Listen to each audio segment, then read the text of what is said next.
வாசிப்பு வாசம் சேனலுக்கு வரவேற்கிறேன்.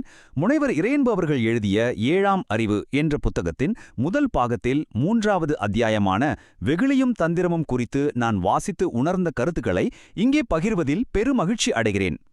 இந்த அற்புதமான பயணத்துல நம்ம மனித இயல்புகளையும் விலங்குகளோட வாழ்வியலையும் ஒப்பிட்டு பார்க்க போறோம். நிச்சயமா இது நம்ம எல்லாரையுமே கொஞ்சம் ஆழமா சிந்திக்க வைக்கும்னு சொல்லலாம். சரி, வாங்க உள்ளே போலாம். சரி, இப்போ நாம நேரடியா விஷயத்துக்கு வருவோம். பைபிள்ல வர்ற ஒரு மிக முக்கியமான வாசகத்தை ஆசிரியர் இங்க குறிப்பிடுறாரு. அது என்னன்னா, புறாக்களை போல வெகுளியாகவும் பாம்புகளை போல தந்திரமாகவும் இருக்க வேண்டும். ஒரு நிமிஷம் யோசிச்சு பாருங்க, ஒருத்தரால எப்படி புறா மாதிரி எந்த கள்ளங்கவடமும் இல்லாமலும் இருக்க முடியும், அதே சமயம் பாம்பு மாதிரி தந்திரமாவும் இருக்க முடியும்? கேட்கவே ரொம்ப முரண்பாடா இருக்குல்ல?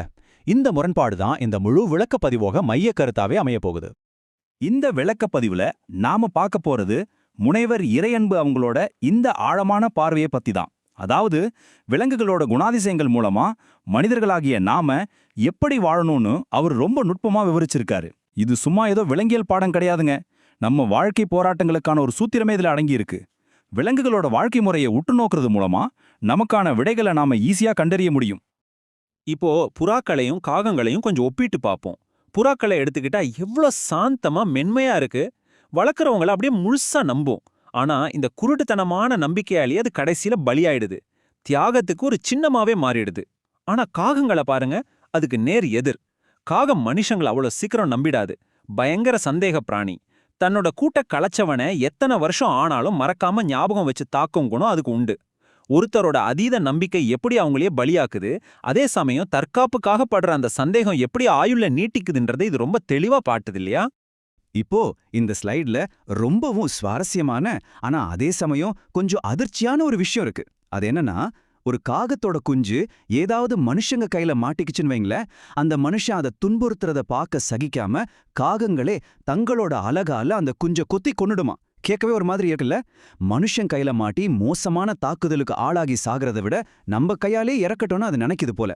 புறாக்கள் என்னதான் சமாதான சின்னமா இருந்தாலும் உண்மையிலே கூடி வாழ்றதுக்கு இலக்கணமா இருக்கிறது காகங்கள் தாங்க. சரி, இதுவரைக்கும் புறாக்களையும் காகங்களையும் பத்தி பார்த்தோம். இப்போ நம்மளோட தந்திரத்தின் மறுபக்கமான பாம்புகளுக்கு வருவோம். மேற்கத்திய நாடுகள்ல ஆரம்பிச்சு நம்ம ஊரு கலாச்சாரம் வரைக்கும் பாம்புகள்னாலே நமக்கு உள்ளுக்குள்ள ஒரு பெரிய பயம் வந்துடும்.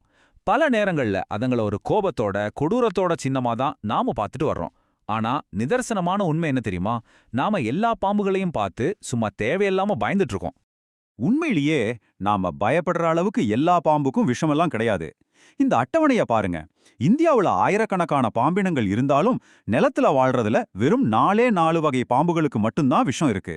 அதாவது, நல்ல பாம்புன்னு சொல்ற நாகப்பாம்பு, ராஜநாகம், விரியன், அப்புறம் கட்டுவிரியன். இந்த 4 மட்டும்தான் நம்ம நாட்டுல ரொம்ப ஆபத்தானவை. இதை நாம முதல்ல தெளிவா புரிஞ்சுக்கணும். இப்போ நான் சொல்ல போற தகவல்கள் உங்களை இன்னும் ஆச்சரியப்படுத்தும் பாருங்க. நிலத்துல மட்டும் இல்லாம கடல் பாம்புகளுக்கும் பயங்கர விஷத்தன்மை இருக்கு.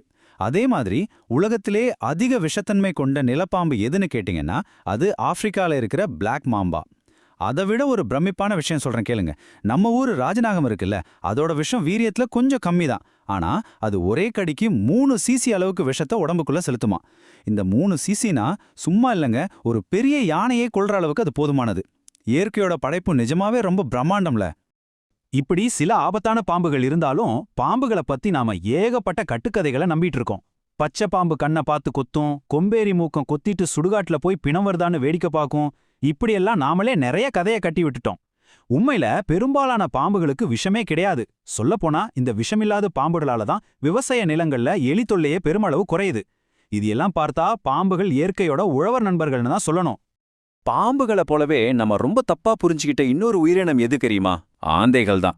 ராத்திரியில அதிகமா எலிகளை பிடிச்சு சாப்பிட்ற இந்த ஆந்தைகளை நம்ம கெட்ட சகுனம்னு சொல்லி ஒதுக்கிடுறோம். இதனாலேயே இன்னைக்கு ஆந்தைகளோட எண்ணிக்கை ரொம்ப குறைஞ்சிட்டே வருது.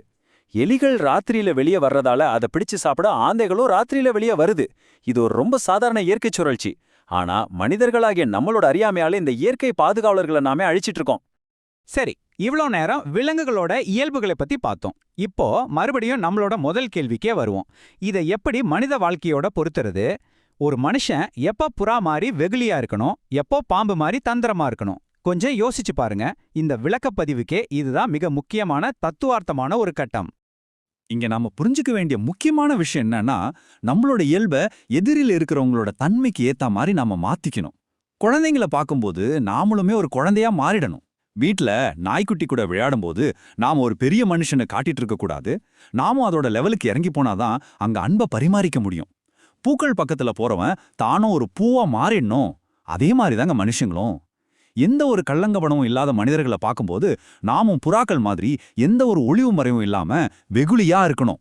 வெகுளியா இருக்கிறவங்க கிட்ட போயிட்டு நம்மளோட தந்திரத்தை எல்லாம் காட்டுறதுல எந்த ஒரு பிரயோஜனமும் கிடையாது. ஆனா அதே சமயம் தந்திரமா இருக்கிறவங்க கிட்ட நாமும் தந்திரமா தான் இருந்தாகணும். இது ஆசிரியர் ரொம்ப அருமையான ஒரு உதாரணத்தோட விளக்குறாரு. இந்த சிறுத்தை புலி, அதாவது சீட்டா இனம் பெருமளவு அழிஞ்சு போனதுக்கு காரணமே அதுக்கு தந்திரமா இருக்க தெரியாதது தாங்க. ஆனா சிறுத்தைன்னு சொல்ற லெப்பர்ட் இனம் எப்படி தப்பி பிழைச்சது தெரியுமா? சூழ்நிலைக்கு ஏத்த மாதிரி அதுக்கு தந்திரமா செயல்பட தெரிஞ்சது. அதனாலதான் அதோட எண்ணிக்கை இன்னைக்கும் அதிகமா இருக்கு. அதனால உலகத்துல நம்பி ஏமாறுறதும் நம்பிக்கையின்மையால தற்காப்போட வாழ்றதும் தொடர்ந்து நடந்துகிட்டே தான் இருக்கு. இந்த அற்புதமான விளக்கப் பதிவை நாம மிகச்சிறந்த ஒரு வரியோட நிறைவு செய்யலாம்னு நினைக்கிறேன். நீ எப்ப புறாவா இருக்கணும், எப்போ அரவமா அதாவது பாம்பா இருக்கணுங்கிறத நீயா முடிவு பண்ணாத. உன்னோட சூழ்நிலை அதை தீர்மானிக்கட்டும். ஆமாங்க, நீ கண்ணாடியா இருந்து பிரதிபலி வேண்டுவதை மட்டும். உங்களை சுத்தி இருக்கிறவங்க அன்பானவங்களா இருந்தா நீங்க புறாவா இருங்க. அதுவே அவங்க ஆபத்தானவங்களா இருந்தா நீங்க பாம்பா மாறுங்க. சூழ்நிலையே உங்களை வழி நடத்தட்டும். இந்த ஒரு ஆழமான சிந்தனையோட இன்றைய பதிவை நான் முடிச்சுக்கிறேன். இதை பத்தி நீங்க என்ன நினைக்கிறீங்க? நிச்சயமா இது ஒரு பெரிய திறவுகோல் தான் இல்லையா? தொடர்ந்து சிந்திப்போம்.